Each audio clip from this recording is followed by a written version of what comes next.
नरेंद्र मोदी का पूरा game plan यही है कि नेशनल पार्टीज रहें और दूसरे तमाम रीजनल पार्टीज, छोटे पार्टीज हमेशा के लिए खत्म हो जाएं। नरेंद्र मोदी ये चाहते हैं कि रीजनल मुद्दा कभी बने ही नहीं। हर थोड़े महीने के बाद इलेक्शन होना, यह भारत के गरीबों का फायदा है। इसमें जब कभी भी चुनाव होता है नरेंद्र मोदी पीछे हटते हैं। जनता के हित में कोई ना कोई फैसला लेना पड़ता है उनको, चाहे पेट्रोल की कीमतें कम हो जाती हैं, कुछ ना कुछ उनको किसानों को देना पड़ता है। ये इलेक्शन होना जरूरी है क्योंकि जो भी सरकार होगी वो हमेशा अपने खड़े भी रहेगी जनता की खिदमत के लिए। अगर आप 5 साल के बाद पूरा चुनाव कराएंगे तो जनता का जो वोट का बार्गेनिंग पावर है हमेशा के लिए खत्म हो जाएगा।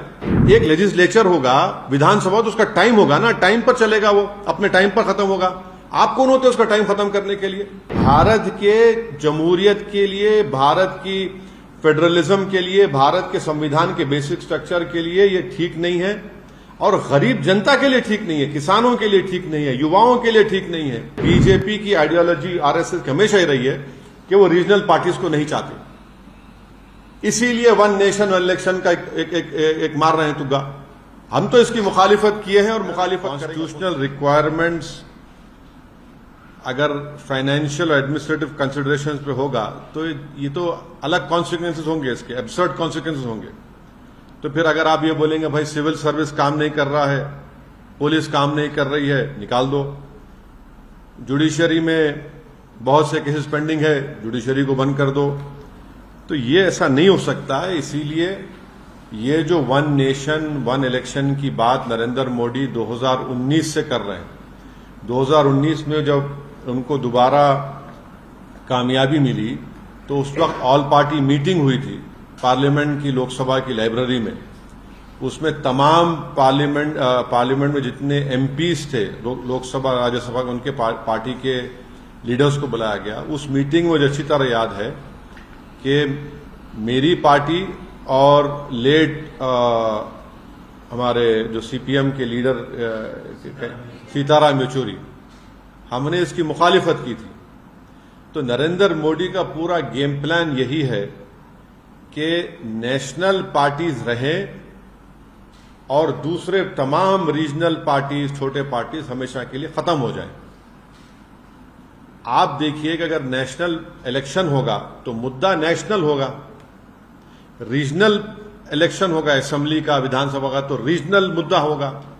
नरेंद्र मोदी ये चाहते हैं कि रीजनल मुद्दा कभी बने ही नहीं। इलेक्शन होगा, अगर हैदराबाद पार्लियामेंट का इलेक्शन होगा तो जाहिर है दिल्ली में जो भी जीत कर जाएगा क्या करेगा।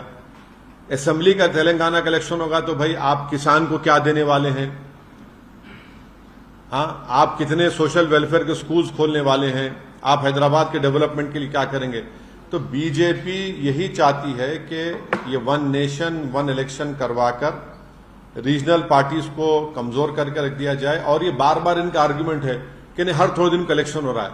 हर थोड़े महीने के बाद इलेक्शन होना, यह भारत के गरीबों का फायदा है। इसमें फायदा क्यों है बता रहा हूं मैं आपको। जब कभी भी चुनाव होता है नरेंद्र मोदी पीछे हटते हैं, जनता के हित में कोई ना कोई फैसला लेना पड़ता है उनको, चाहे पेट्रोल की कीमतें कम हो जाती हैं, कुछ ना कुछ उनको किसानों को देना पड़ता है।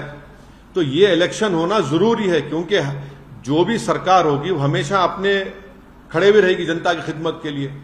अगर आप 5 साल के बाद पूरा चुनाव कराएंगे तो जनता का जो वोट का बार्गेनिंग पावर है हमेशा के लिए खत्म हो जाएगा।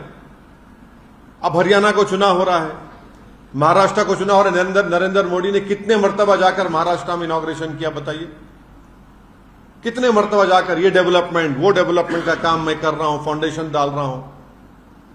तो इससे भारत के गरीब मतदानों का, स्टेट्स का बहुत बड़ा नुकसान होगा और कॉन्स्टिट्यूशन का बेसिक स्ट्रक्चर का हिस्सा है। आप एक लेजिस्लेचर का एक टाइम है। अब तेलंगाना का इलेक्शन होगा 28 में, पार्लियामेंट का इलेक्शन होगा 29 में, अब महाराष्ट्र का इलेक्शन होगा अभी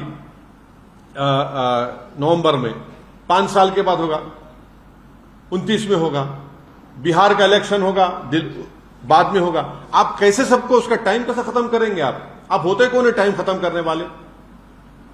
एक लेजिस्लेचर होगा, विधानसभा, तो उसका टाइम होगा ना, टाइम पर चलेगा, वो अपने टाइम पर खत्म होगा। आप कौन होते उसका टाइम खत्म करने के लिए? अब जीएचएमसी का है, अब उसका टेन्योर खत्म होने वाला है, आप बोलेंगे नहीं हम एक साथ कैसे कराएंगे? आप क्यों कराएंगे? अच्छा, बीच में अगर सरकार गिर गई, क्या करेंगे आप? फिर क्या करेंगे आप?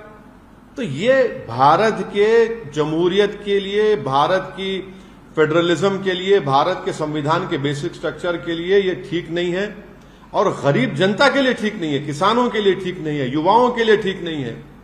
पैसे तो हर इलेक्शन के लिए अलॉकेट होते हैं ना, विधान, अब बिहार का या हरियाणा का हो रहा है, उसके लिए तो कश्मीर का हो रहा है, तो पैसे अलॉट हो रहे हैं, महाराष्ट्र का होगा पैसे अलॉट होंगे, और फिर उसके बाद झारखंड का पैसे अलॉट होंगे।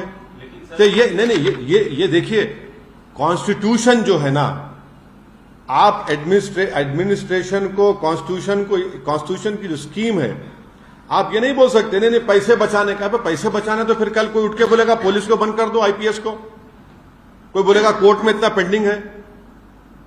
कन्वीनियंस के ऊपर ये सब नहीं करेंगे ना, कॉन्स्टिट्यूशन चलेगा तो कॉन्स्टिट्यूशन प्रिंसिपल्स के ऊपर चलेगा। तो बेसिकली नरेंद्र मोदी सिर्फ, क्योंकि बीजेपी की आइडियोलॉजी आरएसएस की हमेशा ही रही है कि वो रीजनल पार्टीज को नहीं चाहते, इसीलिए वन नेशन वन इलेक्शन का एक मार रहे हैं तुग्गा। हम तो इसकी मुखालिफत किए हैं और मुखालिफत करेंगे, अपोज करेंगे।